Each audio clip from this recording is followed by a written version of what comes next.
this is a survey of marketers. How many of you agree that Google My Business is the new homepage for a local business? And we have 35% strongly agree, 42% agree. So we have like 77% of people in the marketing world, different industries, yes, but local businesses are saying your homepage for your business is Google My Business. It is no longer just your website. What I think is interesting is even the difference between just a year ago, the 64% yes. versus 77%. That's a huge jump. Yes. You need to understand this trend is just accelerating. You've got to have a strategy for your Google My Business page. And this is one of the great strategies you could use. Yeah. So like Facebook, you can post content to your Facebook page, get people to share it, click on it, whatever. Lo and behold, Google My Business, you can post content. This is about 18 to 24 months old. It's not brand new, but no one in the accounting and tax space is using it. These links, these posts expire after a week. So you don't have to do it every day. You can, but you should, and this is what we do for our clients, and there are other people that do it as well. You should have a weekly posting strategy at a minimum, so that even if no one ever clicks on your post with the link or the stuff that you put out there, guess who likes it? The Google search bot. Google likes when you do the things that they're putting forward as features and signals.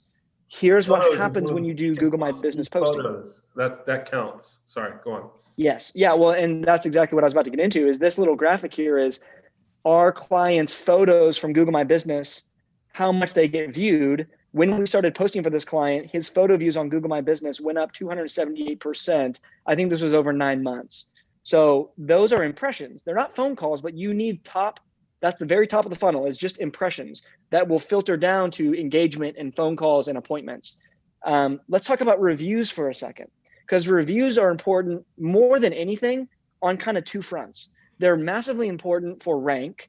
They have a lot to do with how Google sees you, not just, hey, I've got 5 stars and 20 reviews, but the frequency and the freshness of your reviews, it matters now. But it also matters to the end user.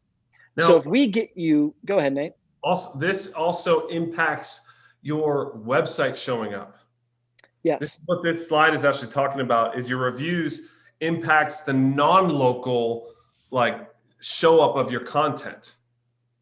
So exactly. The reviews of your business don't just show to the person who's considering using you.